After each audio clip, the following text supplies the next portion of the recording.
Hello and welcome to episode 5 of Let's Play Mass Effect Legendary Edition. So, not much. I'm going to see here. Let's talk to this guy who we haven't talked to yet. Anything you need, Commander? Just trying to get a sense of where the crew's at. Thoughts? I've wasted enough of your time for now, Commander. We'll have time for personal debriefings later. What's your opinion on the last mission? I don't see how we could have done things any better. At least not without getting to Eden Prime sooner. And we were on the scene faster than any other Alliance ship could have been. We'll talk another time, Lieutenant. Commander? Alright. Oh, what's this? Grenade locker. Well, I got the grenade. Nice. And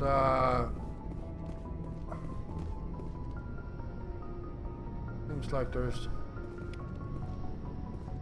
I got the codex entry there.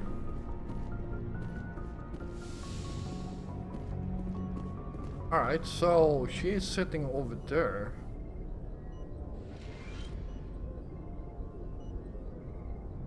Alright. Let's see here. SWAT.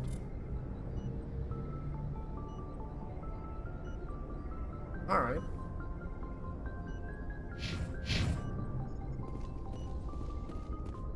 See, anything over here? Nothing of interest.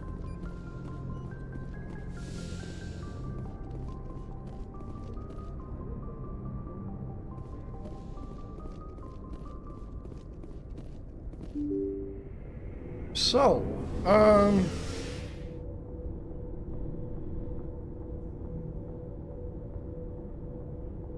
I'm actually not sure who I wanna romance in this playthrough. It's going to be Tali'Zorah or Liara, but again, I'm not sure.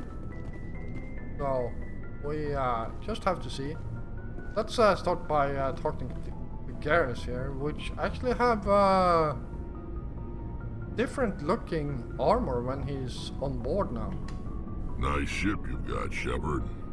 What can I do for you? What's your story, Rex? There's no story. Go ask the Quarian if you want stories. You Krogan lived for centuries. Don't tell me you haven't had a few interesting adventures. Well, there was this one time the Turians almost wiped out our entire race. That was fun. I heard about that. You know, they almost did the same to us. It's not the same. It seems pretty much the same to me. So your people were infected with a genetic mutation? An infection that makes only a few in 1,000 children survive birth? And I suppose it's destroying your entire species? I suppose it isn't all the same. I don't expect you to understand, but don't compare humanity's fate with the Krogan. I was just making conversation. I wasn't trying to upset you. Your ignorance doesn't upset me, Shepard. As for the Krogan, I gave up on them long ago. The genophage infected us, but it's not what's killing us. Alright. Are your people really dying? We're sure not getting any stronger. We're too spread out. None of us are interested in staying in our own system.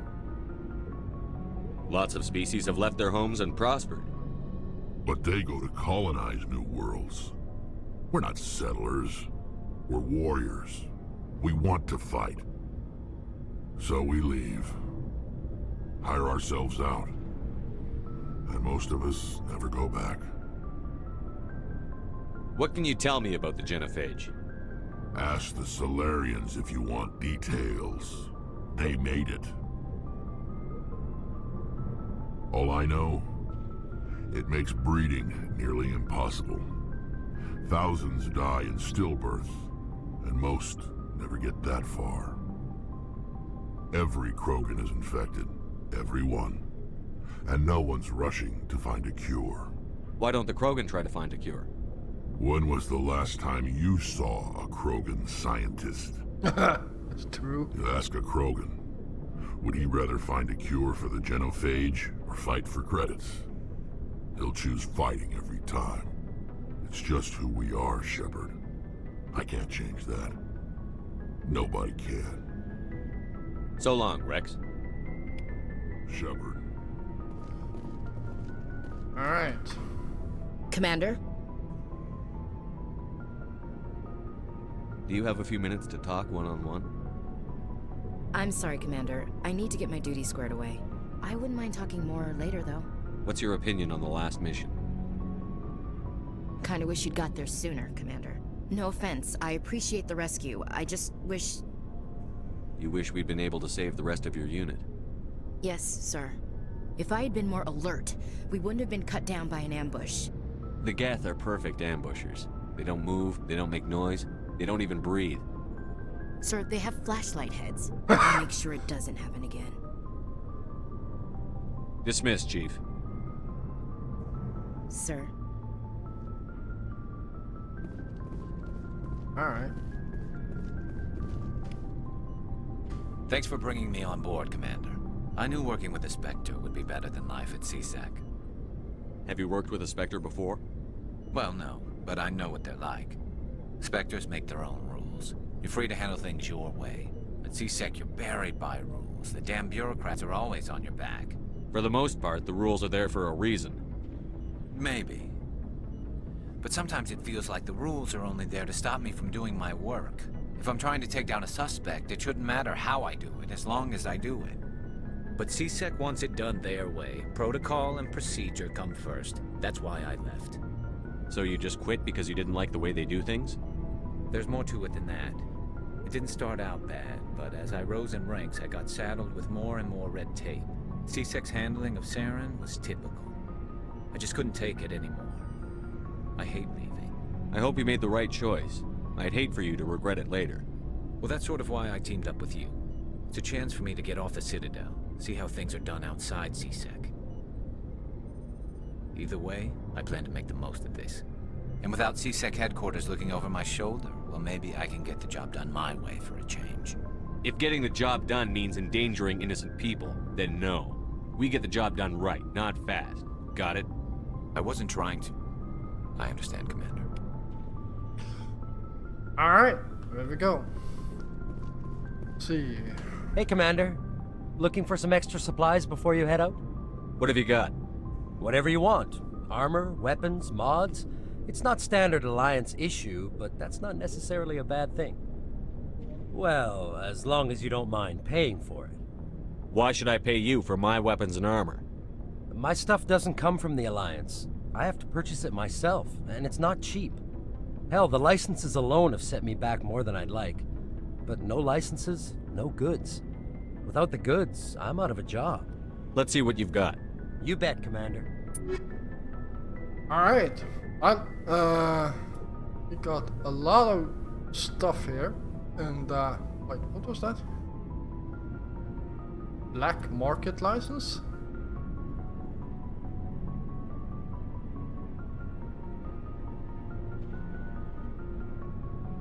I'm definitely buying that one.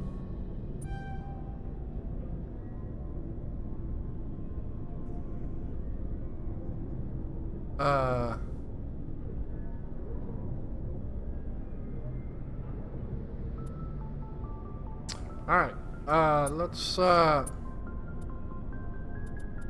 see if we can find ourselves a nice sniper rifle here. That's an assault rifle. Sniper rifle. Here we go.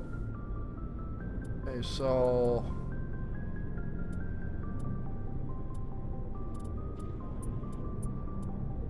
yeah, I don't think I can afford any of this. So there we go.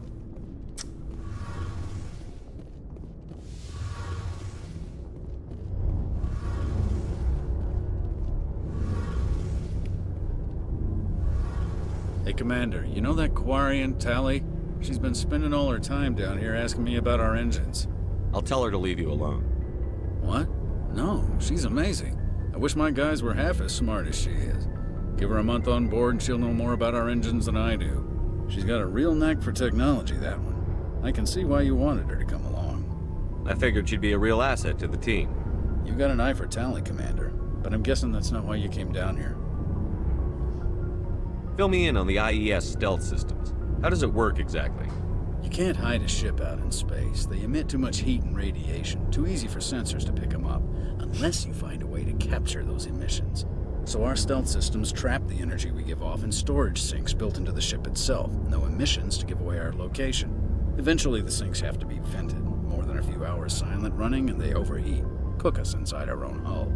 There's no way for anyone to detect us? A visual scan can still pick us up. Anyone looking out a window can see us plain as day. But you have to be pretty close to get an actual visual out in space. Most vessels rely on scanners. As long as the stealth systems are engaged, they can't see us. Not unless we accelerate to FTL speeds. Why doesn't it work with faster-than-light travel? Cranking up to FTL blue shifts our emissions, pushes them into frequencies too high to capture in the sinks. As soon as we make the jump, it's like setting off a flare. Sensors can pick up our location whenever we enter or exit FTL flight, but for short-range missions, our stealth systems are amazing, and we've got the only one. Where else have you served, Adams? If you name a class of Alliance ship, I've probably served on it. Everything from dreadnoughts and carriers right down to frigates like the Normandy. My last assignment was on the Tokyo, only a cruiser, but she was a good ship. Couldn't hold a candle to the Normandy, though. I want to know more about the Normandy. She's the best ship I've ever served on, probably the fastest vessel ever designed. And she's the only one using the new Tantalus drive core. What's so special about the Tantalus drive core? Proportionally, it's about twice the size of any other vessel. Not only are we faster, but we can run at FTL speeds longer before we have to discharge the core. Carry on, Adams. Aye, aye, Commander. Alright, there we go. Your ship's amazing, Shepard. I've never seen a drive core like this before. I can't believe you were able to fit it into a ship this small. I'm starting to understand why you humans have been so successful. I had no idea Alliance vessels were so advanced. The Normandy's a prototype. Cutting-edge technology. A month ago, I was patching a makeshift fuel line into a converted tug ship in the flotilla. Now, I'm sitting on board one of the most advanced vessels in Citadel space. I have to thank you again for bringing me along. Traveling on a vessel like this is a dream come true for me. I had no idea you found ship technology so interesting. It comes with being a Quarian. The migrant fleet is the key to the survival of my people. Ships are our most valuable resource. But we don't have anything like this. We make do with cast-offs and second-hand equipment. We just try to keep them running for as long as we can. Some of the fleet's larger vessels date all the way back to our original flight from the Geth. I can't believe your fleet's still using ships that are 3 centuries old. They're constantly being repaired, modified, and refitted. They aren't pretty, but they work. Mostly. We've tried to make ourselves as independent as possible on the flotilla. Grow our own food, mine, and process our own fuel.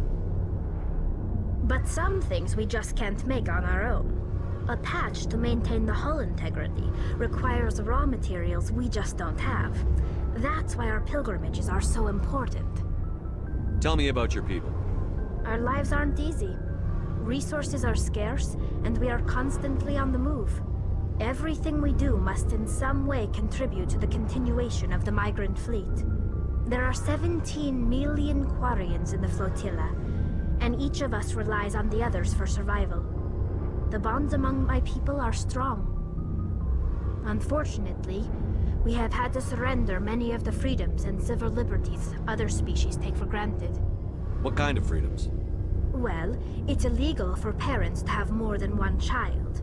If our population grows too much, it would strain our resources to their breaking point. Of course, we also can't allow our numbers to become too few. If our population is in decline, the rule against single births is temporarily repealed. In extreme cases of population decline, incentives are even offered to encourage multiple births. though the Conclave hasn't had to take such measures in nearly a century. That's your government. The Conclave is our civilian branch of government. Each ship can elect a representative to serve on the Conclave and make decisions that affect the fleet as a whole. On matters that affect an individual ship, however, the captain has the final say.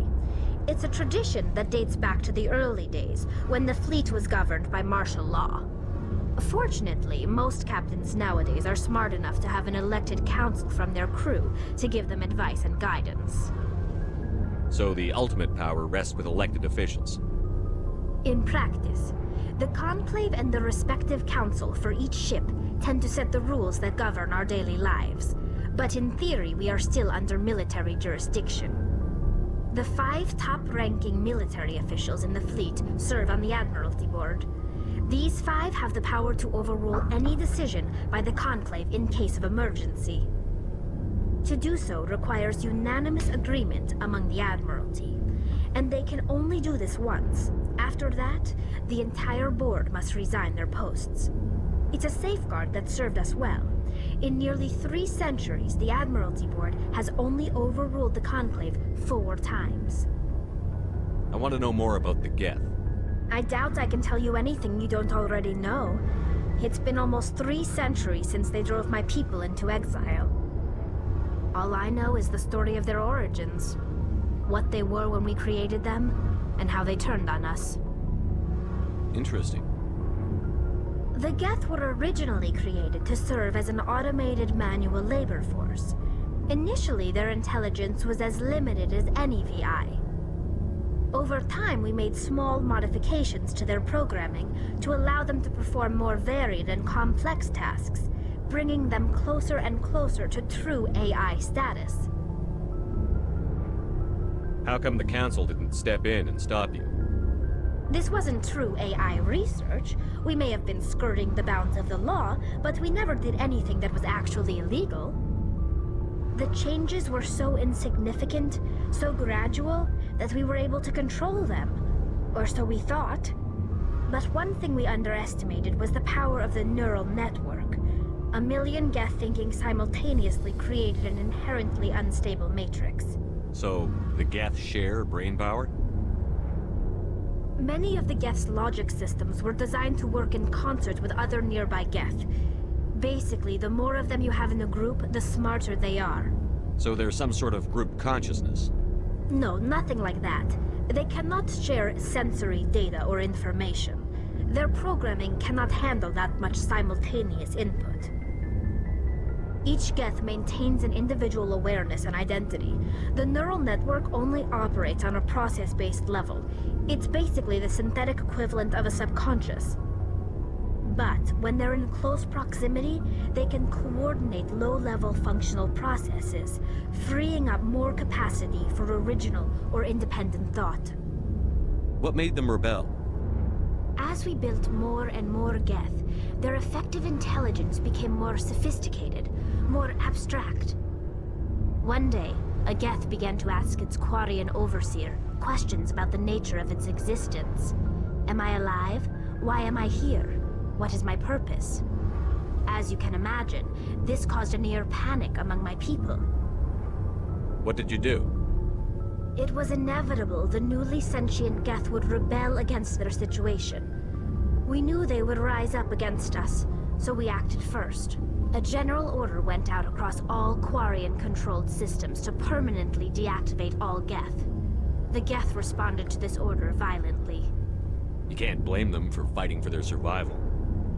We had no other choice. The Geth were already on the verge of revolution. By acting quickly, we had a chance to end the war before it began. The hope was that most of the Geth would still be little more than machines, incapable of organized resistance. But they had progressed much further than anyone anticipated. The war was long and bloody. Millions upon millions of Quarians died at their hands. In the end, we were forced to flee our own homeworld. We feared the Geth would pursue us, but they never came beyond the Veil. Now we drift through space, exile, searching for a way to reclaim what was once ours. I want to know more about the pilgrimage. When my people reach maturity, we leave our birth ships and seek acceptance with a new crew. It's necessary to maintain genetic diversity among the fleet. But no ship wants to accept someone who will be a burden on them. So, to prove our worth, we embark on a pilgrimage.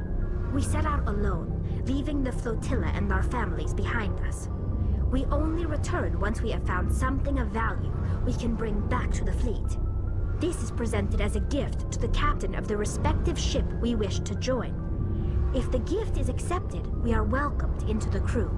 Can a captain choose to reject the gift? That doesn't happen often. Most captains are eager to increase the size of their crew. It increases their own standing in our society. Even when a gift is not particularly valuable, the captain usually accepts it out of a sense of tradition. However, there is a stigma to presenting a substandard gift. It's not the best way to make a good impression on a new community. Most pilgrims don't return until they find something worthwhile. I can't believe they just send you off alone. It's not like they just cast us out. Before we leave, we are given lessons in how to survive outside the flotilla, and given gifts to help us on our journey. We also receive implants to fight off sickness and disease. Generations of living in an isolated and highly controlled environment have left our immune systems weaker than most. By the time we leave the fleet, we are well equipped for the pilgrimage. This is a rite of passage for all Quarians. If it were dangerous, our numbers would suffer. Virtually every pilgrimage ends with a triumphant return and the ritual presentation of the gift to one of the fleet's captains. I want to talk about something else. Like what? I should go. See you later. Alright, there we go. Wow, that took a bit longer than I expected, like. But,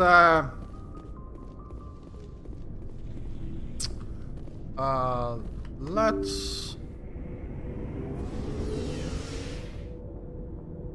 head up and at least start the mission to rescue Liara. And yeah, I decided I'm actually going to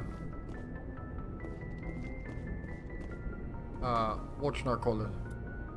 No messages. Okay, so that's a message terminal right there. Cool. Alright, let's see here.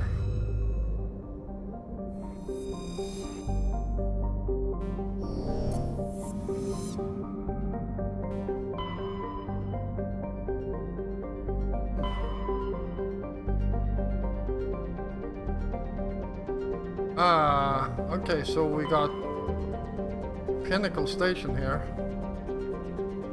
And, well, let's start by,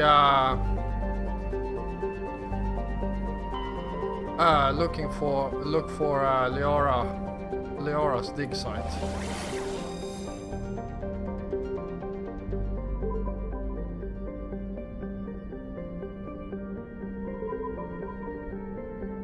Knossos. And,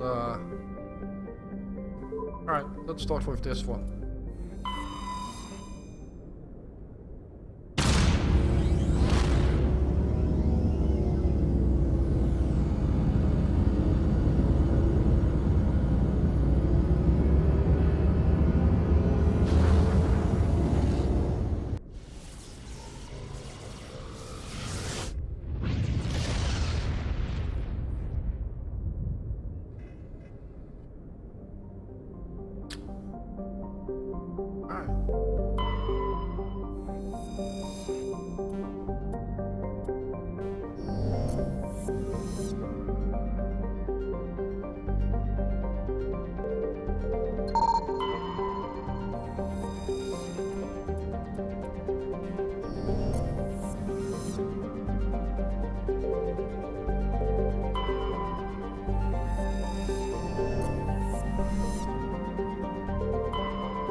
Some more survey.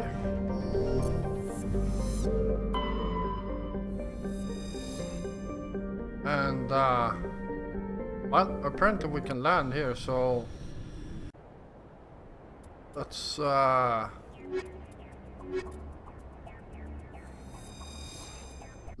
and see what we can do.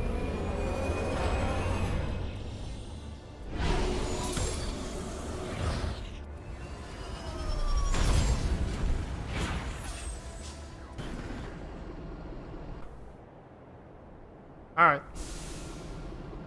Well,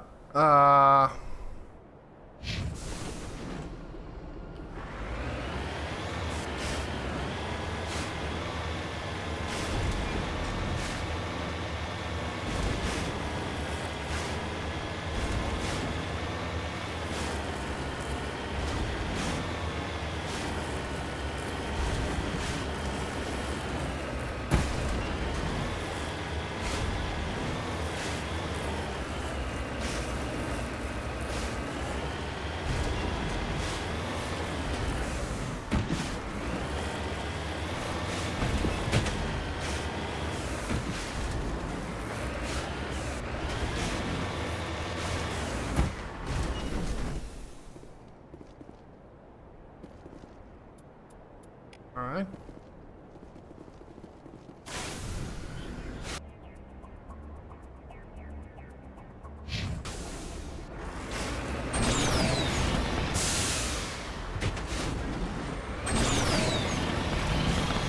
I'd love to see what the Normandy can do in the field. How so? The Normandy is built for stealth, not combat. But the stealth drive adds a new tactical level to space combat as we know it. Surprise attacks, undetected flanking maneuvers. If it comes to a fight, I'd prefer a flotilla ship. It's easier to trust what you've worked on yourself.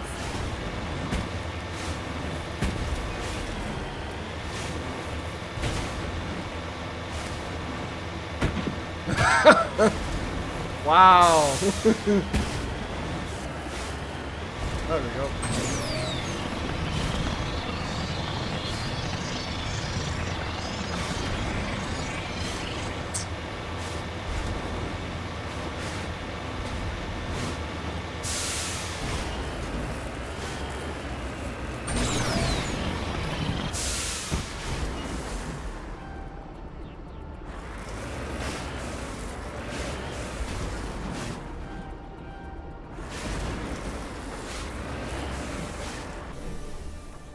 There we go.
There we go.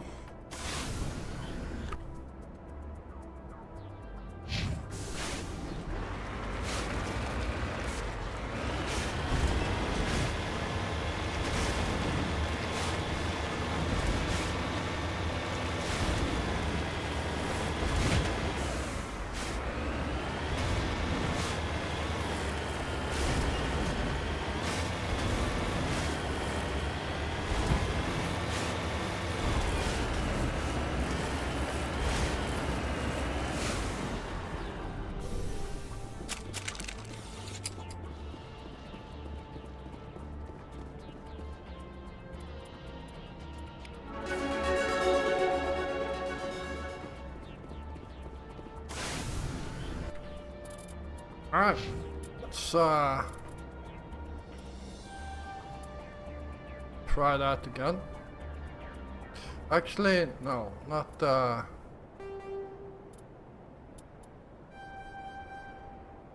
there we go.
Alright.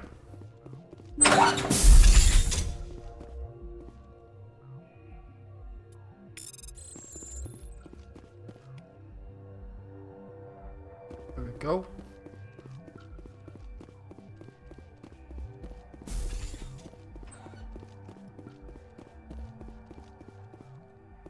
Like, well, we can pick that up on our way out. So, see what's up here.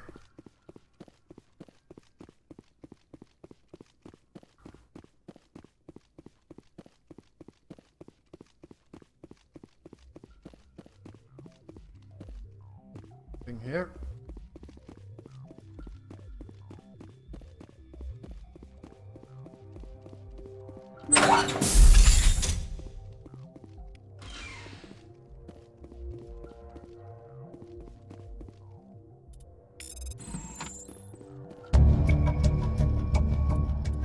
There we go.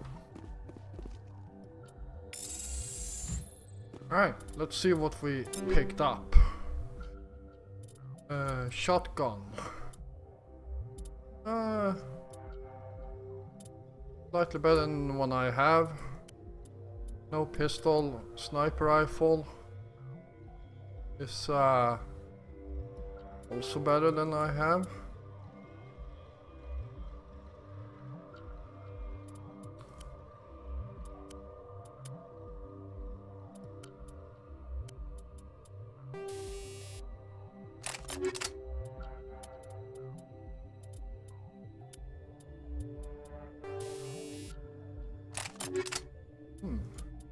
Let's do this.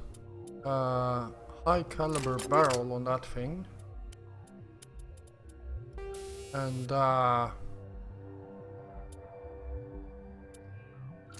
combat sensor on my shotgun.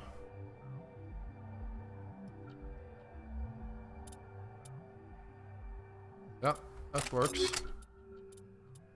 Garrus, you are using one of these.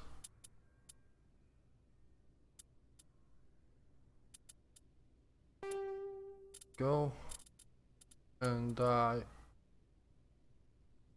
wait.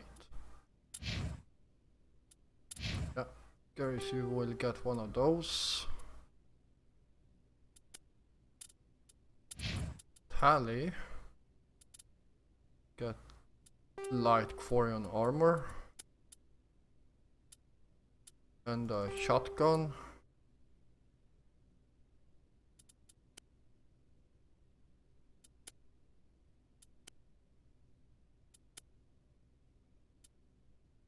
Right. See, what kind of weapons do Tally use? He uses pistols and shotguns, okay. So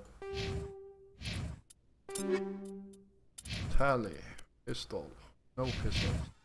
Alright.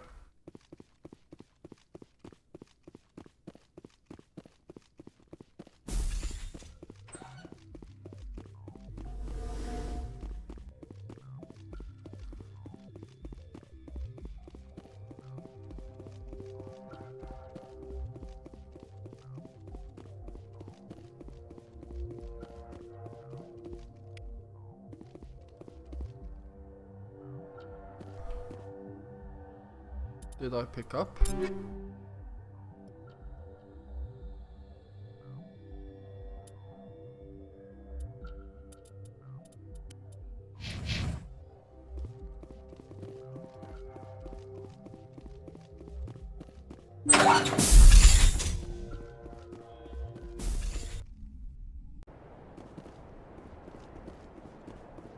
Alright, there we go.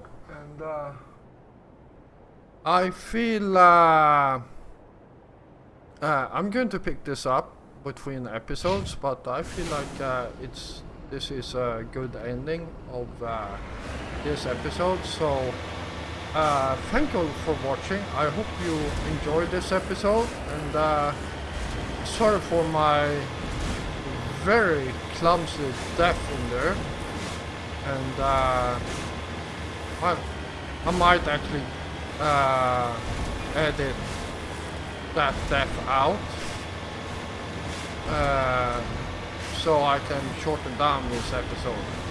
But anyhow, I hope you all enjoyed this episode, and if you did, feel free to hit the like button.